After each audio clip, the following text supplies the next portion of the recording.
You're listening to Power Talk, Berkeley Electric Cooperative's official broadcast about the cooperative, our communities, and ways to use energy wisely. And now, let's join our hosts for today's episode. Good morning and welcome to Power Talk. I'm Mike Aponte, the Media and Communications Specialist here at Berkeley Electric Cooperative, joined as always by Libby Roeg, the Director of Marketing and Communications. Good morning, Micah. Can you believe it is already November? Yes, I can. I got my little pullover on. It's a little chilly out there. Nice. I'm sure by next week it'll probably be back in the 70s.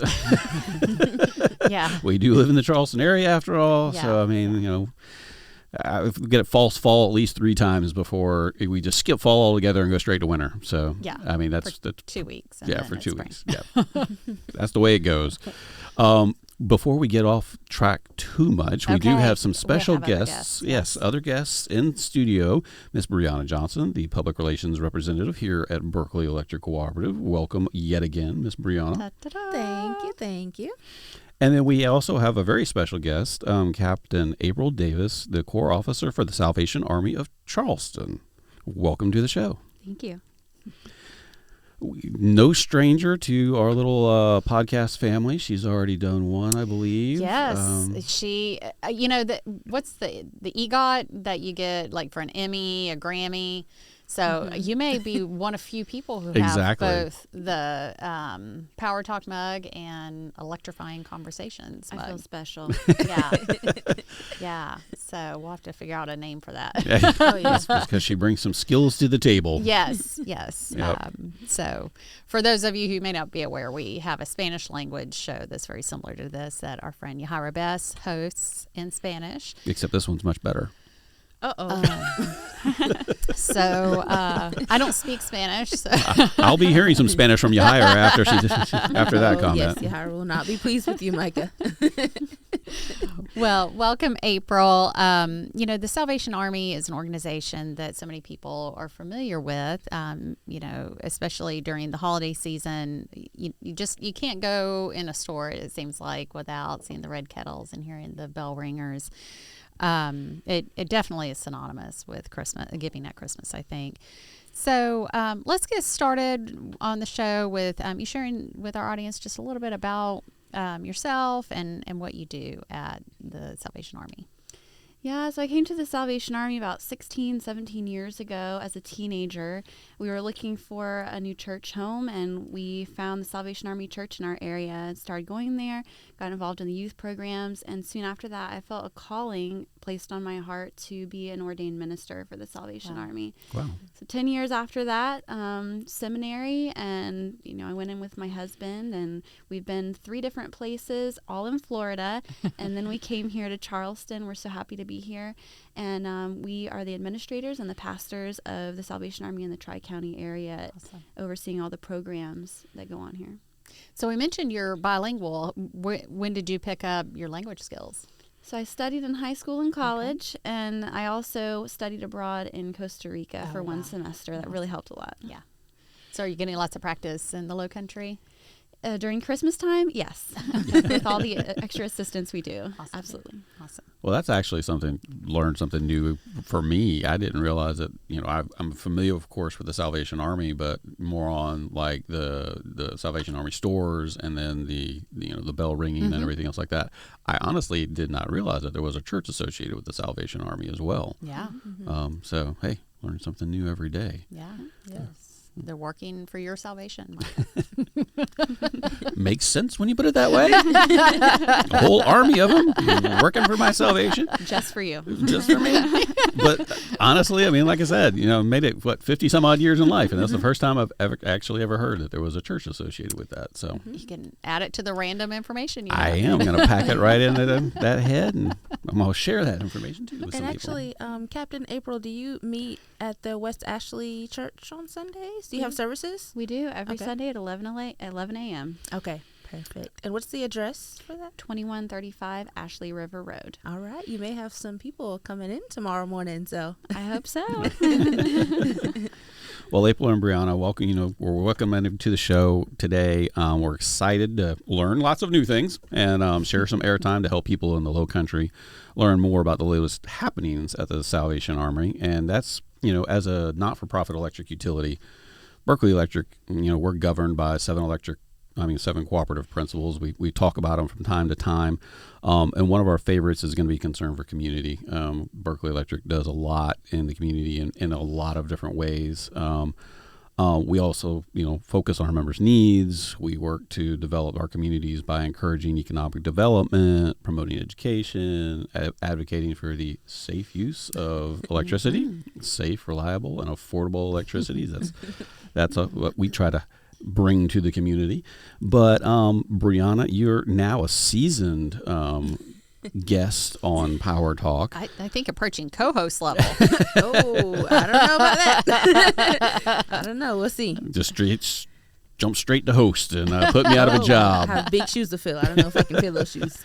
Well, you're always joining us when you bring an awesome guest and to highlight local organizations and help share their story. So for you, Brianna, why don't you tell a little bit about your role at Berkeley Electric and how that brings us to the larger part of the co-op's concern for community, and basically how we got started with the partnership with the Salvation Army.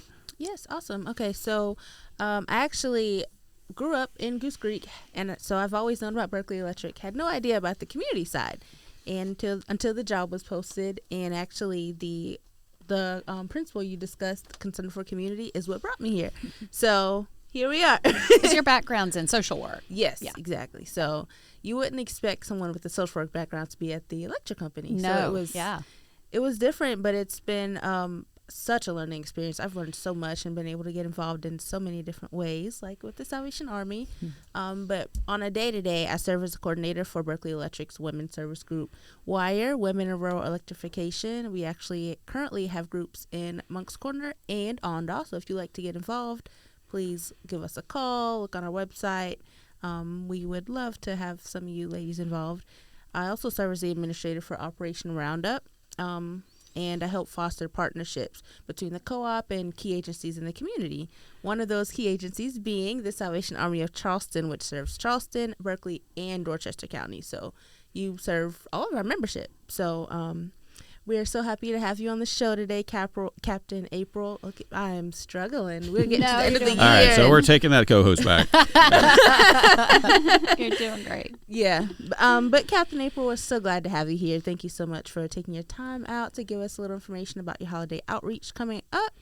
So first up, coming up is the Angel Tree. We're getting ready for Christmas.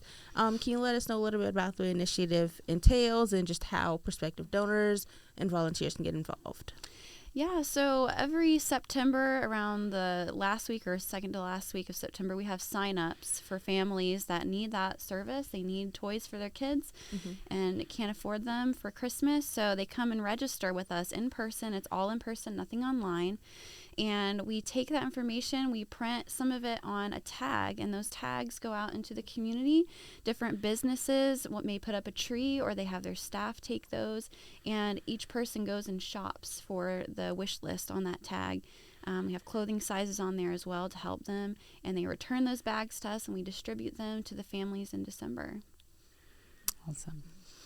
And so you mentioned the deadline to sign up is usually around September of each year. So that's already passed. But we are coming up on the volunteer dates. So what are some volunteer opportunities that you have with the Angel Tree aside from, donating gifts? So we definitely need help with receiving the bags that come in. We're up to almost 1,800 children. So that means 1,800 bags coming to our, it's not a small facility, but the room that we have for that is kind of limited. So we need help receiving those in, organizing them. We have to go through each of the bags, make sure that the clothing sizes are correct, that they shop for the right things, that it's not boy stuff in a girl's bag and all that kind of thing. And all that organization just takes a lot of volunteers. So December 2nd through 13th, we definitely will need volunteers at our Ashley River Road location. And so people, do they just show up or do they call you ahead of time? They can call our number and they'll be connected with a volunteer coordinator who can schedule them. Okay. And that number is 843-747-5271. And we'll give it again at the end of the show. But if you'd like to get a call and get connected with the volunteer coordinator. Yep, absolutely. And that's one of our employees here, a favorite volunteer opportunity. Yeah. People look forward to that every year. They're like, when did the angel tree, when can we start getting ready for that with the Salvation Army? So we love getting involved with that. So thanks for the opportunity and just kind of making that partnership, deeper and helping where we can, time, talents, and treasure. So we definitely are excited. I personally am excited. It's such a fun day. It's super organized, and so it seems like the names here go fast, the little name tags. Oh, absolutely. And, if you don't ask for one quickly, they get snatched up pretty quick. But Yes. I know I like to take my son, he's 9, to go shopping for a child, and just to try to bring that home of, how fortunate he is, and Giving back. Yeah, and the importance of helping others. And out of curiosity, is there, when you're going out shopping, is there like a general price range that you stay within, or, is it just, whatever, try to meet the needs of the child? Everybody kind of does what they are capable of doing. Right. Okay. I would say probably the average would be $150 a bag. Mm-hmm. After you have shopped for toys and clothing. But certainly I wouldn't want to deter anybody if they weren't able to spend that much from still taking a tag and buying what they can buy, because every little bit matters. Right, exactly. Yeah. It's a community outreach program. So, everybody coming together, and like you said, to meet the needs of those children. 1,800 or so sounds like a lot, but we've got a lot of folks here in Charleston that I'm sure that we'd be able to meet all the needs by chipping in together. Yeah, we see firsthand, as a electric utility, we serve everyone, and with that brings varying levels of ability to pay.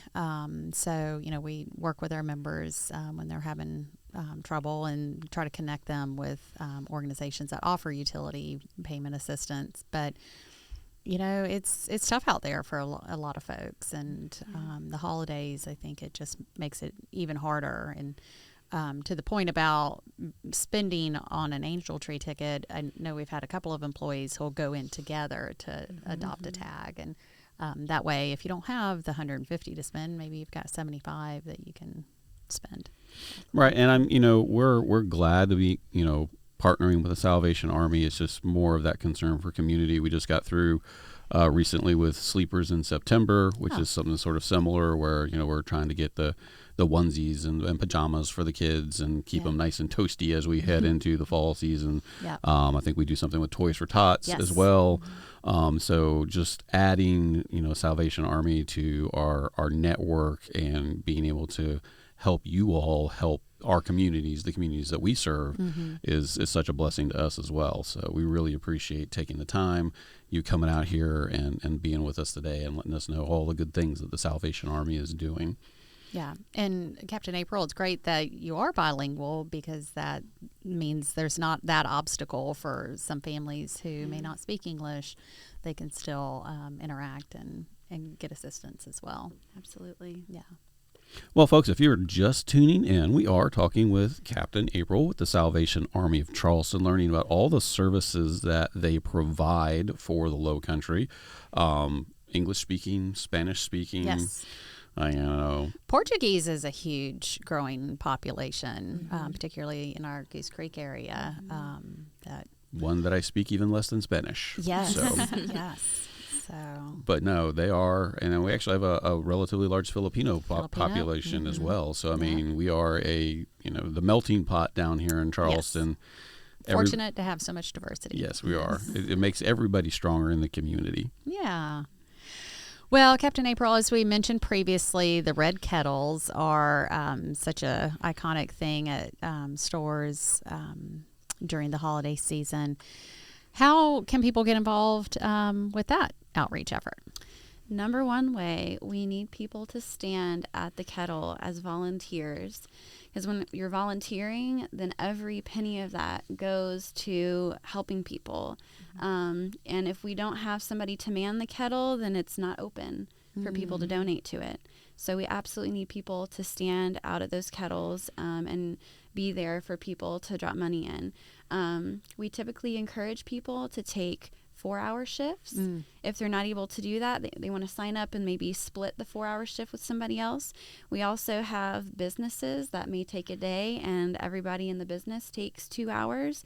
And some people even get, really excited and want to do challenges and competitions between different maybe civic groups or churches. So, that's the main way. And then also we would need help with maybe driving and picking up the kettles and counting the money, because that has to happen every day. Yeah.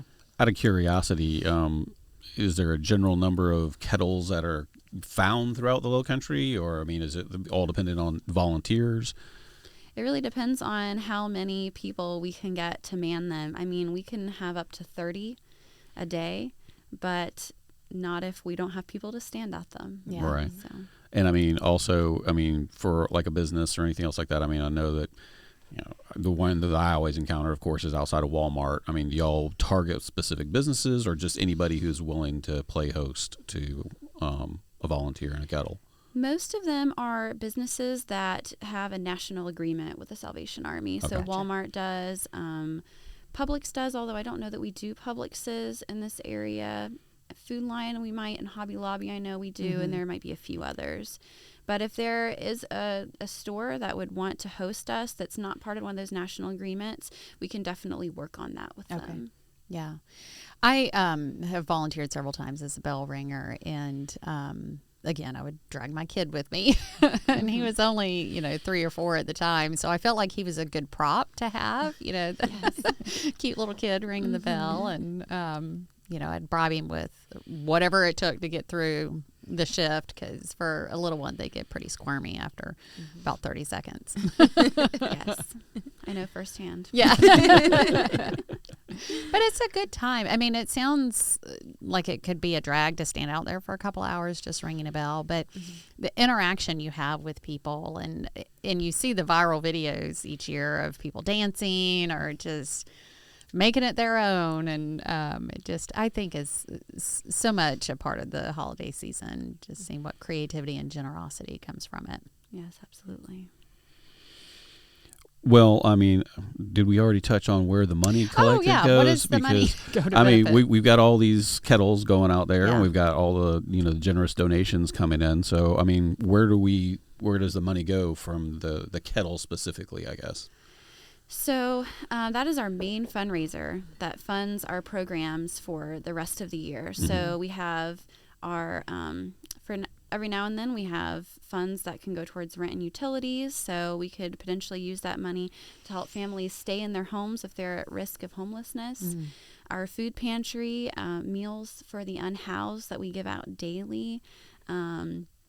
And also our after school program. We have kids that come for after school every day during the school year, and our summer day camp program that happens during the summer, and our church programming. So all these different things, we have to have the money for that somewhere to keep our building open and serve our church people and our clients, and keep those programs running. So all those things. Okay. Wow. Well, obviously the Salvation Army is making an impact in the community year round, even though that this is, like you said, your main fundraiser. What is the Salvation Army's organizational mission, I guess? What's the vision for y'all? Our mission is to serve human beings and meet their needs in Jesus' name without discrimination. So anybody that comes to us, it doesn't matter their background, their creed, their race, anything. We serve them based on their needs. So we just want to go into a community, and we want to serve them tailored to their needs. So that's why the Salvation Army is different. In every community that you go to, we have different services, because every community is different. The people are different. And it's an international organization, right? Yes. We're in, I can't even keep track of how many countries. It's probably 180 countries now. Wow. Worldwide. Have you done any work in other countries? You mentioned study abroad in Costa Rica. Were you with Salvation Army then, or? No, I haven't worked for the Salvation Army in any other countries. I know my husband, he went on a missions trip to Haiti through the Salvation Army when he was 17, which was an eye-opening experience for him. But I hope to be able to, since I speak Spanish, to be able to serve in South America someday. Wow. That's my dream. actually, I have somebody in our family who did a mission trip to Haiti, and yeah, like you said, it is an eye-opening experience. One of the things that he asked us to do is because my whole extended family, we've played soccer, and so we've had, our kids come up, so we've got a variety of cleats and shin guards and all this soccer gear and old soccer balls. That when he went down there, he asked us to donate because when he went down there, the kids are playing soccer and they're going to play soccer no matter where they are, but they were playing in gravel parking lots with flip-flops and, old balls that, had seen better days. And so, he was asking just for those donations just from the family for all the stuff that we hadn't had, use for, and just accumulating, dust in the closet. So, mission trips and outreach, whether it's locally or abroad, you can make a significant difference in somebody's life just by, simple little acts of kindness like that. Yeah. And Haiti especially, I think it was right after the earthquake that just completely devastated the area.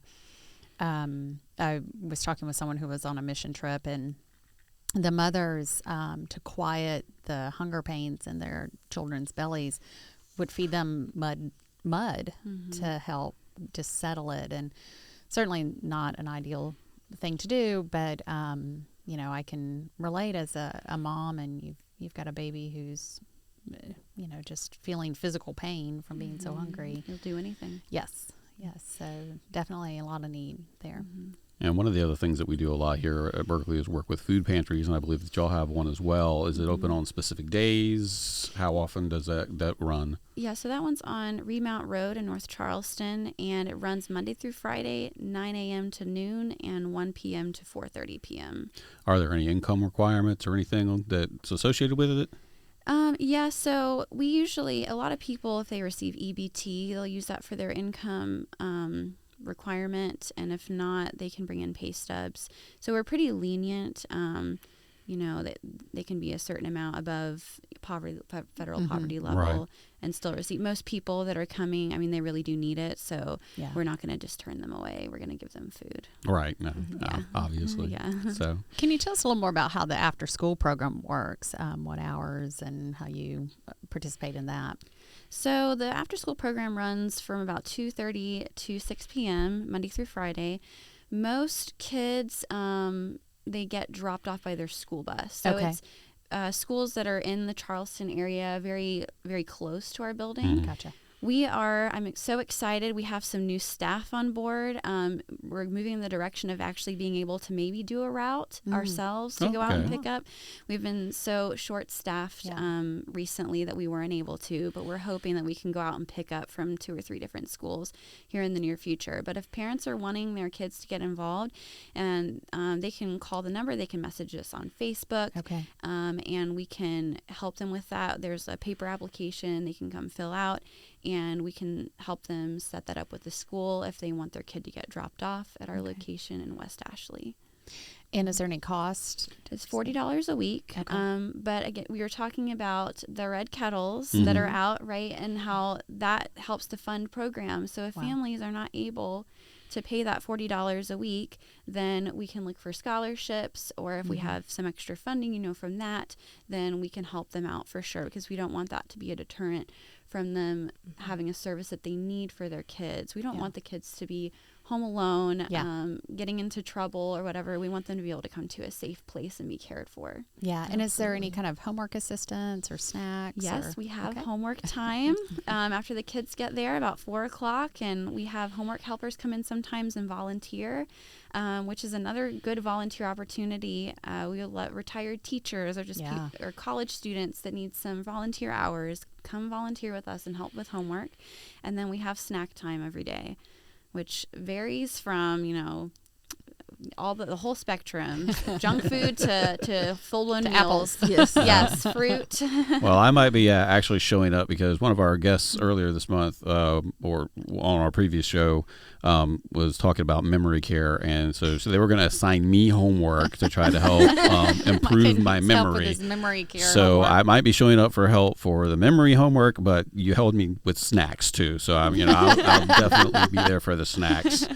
So I don't know. I think Micah's memory is selective. I don't think there's a problem. I think it's selective memory, but maybe you can help him out with that also. I don't know. Maybe if I can get another mug. So the after school program, what ages do you accept if you haven't? 5 to 17. So wow. any school age Okay. children. Awesome. Okay. 52? Did I hear 52? Not 52. Sorry, I think my math tells me that is not between I'm 5 a and little 17. bit out. I'm just a couple years past You the can cutoff volunteer. date. Just a couple. Yeah, I Exactly. can. I mean, And one of the then I'll kids have the help you. kids help me do the homework. See? Right. They remember everything. They don't have to know it's for you. And I know I'm getting a little bit ahead, but we're getting close to Christmas, and soon kids will be on spring break. It seems to fly by. So when do you start accepting applications for your summer camp? Because I know summer camps fill up so quickly around here. I want to say that's going to be around April. Okay. So, March or April. okay. But we'll advertise that as well on Facebook. Mm-hmm.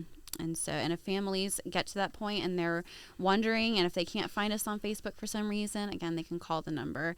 We're pretty good about answering the phone, and if they have to leave a voicemail, getting back with people's voicemails. Okay, perfect. Yep. I'm sure parents will appreciate that. Yes. You would be, well, probably not surprised, but summer camps fill up so quickly around here. So Yes. quickly.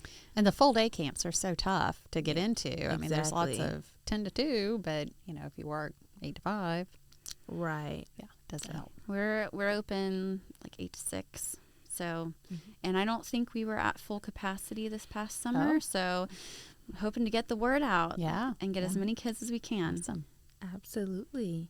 And kind of switching gears a little bit.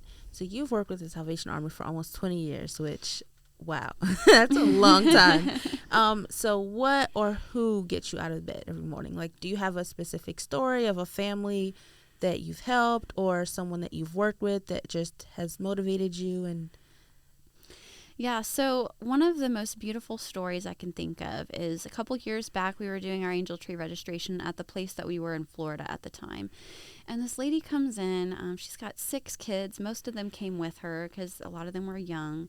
And her husband was either working or at home, but she was really struggling. She was trying to get clean from meth. And you could see there was track marks on her arms from heroin and just... she was into all the drugs, and she was trying to get clean for her kids, and you could tell she had really no self-esteem. I mean, just the way that she carried herself, and it was very sad. But we were able to register her for Angel Tree, and we prayed with her, and we talked with her. We heard her story. We listened, and, we had one of our retired officers. He was there really just to be a pastoral support, and he kind of played with the kids and really made an impression on them.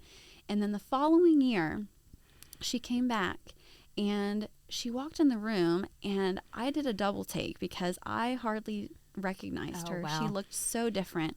She had been clean for months. Wow. And I think she was homeschooling her kids. And I was like, what happened? And she said, I found my joy. And she had started going to church. She was bringing her kids with her. Yeah. And it was just good for the whole family. And, her husband, he really hadn't changed. He was not a very nice man.